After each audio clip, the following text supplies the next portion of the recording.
اختيار الصحاب ده عمره ما كان بالعدد ولا عمره كان لازم يبقى دايم ولا أي علاقة تستحق إنها تفضل موجودة وهي بتكسر فيك أو بتسحبك لورا. الصحاب الحقيقيين مش هم بس اللي بيضحكوك، الصحاب الحقيقيين هم اللي وجودهم يطمنك، يسندوك وانت ساكت ويقووك وانت واقع وما يبقوش حمل عليك وانت متضايق. لكن ساعات بنكتشف متأخر ان الناس اللي حوالينا مش مناسبين لينا، مش شرط يعني يكونوا وحشين، بس وجودهم بيستهلك طاقتنا، بيكسروا في أحلامنا، بيتريقوا على خططنا، بياخدونا في دوامة إحباط أو سطحية أو سمية. وساعتها بقى بيجي القرار اللي الناس كلها بتخاف تاخده، هو إنك تمشي. أيوة عارف إن الموضوع صعب مش سهل، وخصوصا لو ليك معاهم سنين أو لحظات كتير شاركتوها مع بعض. بس اسمعني، لو وجودهم بيضرك يبقى بعضهم شفاء. العشرة مش فرض، والمودة مش بالإجبار، والأمان النفسي مش رفاهية، ده حق.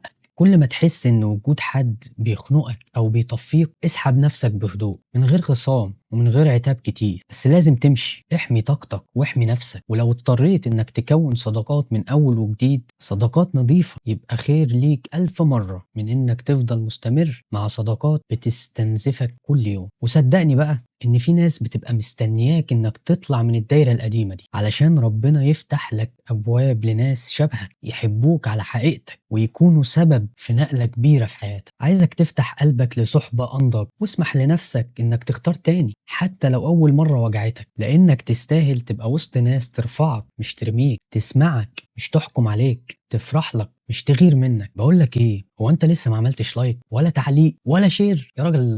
ما ينفعش.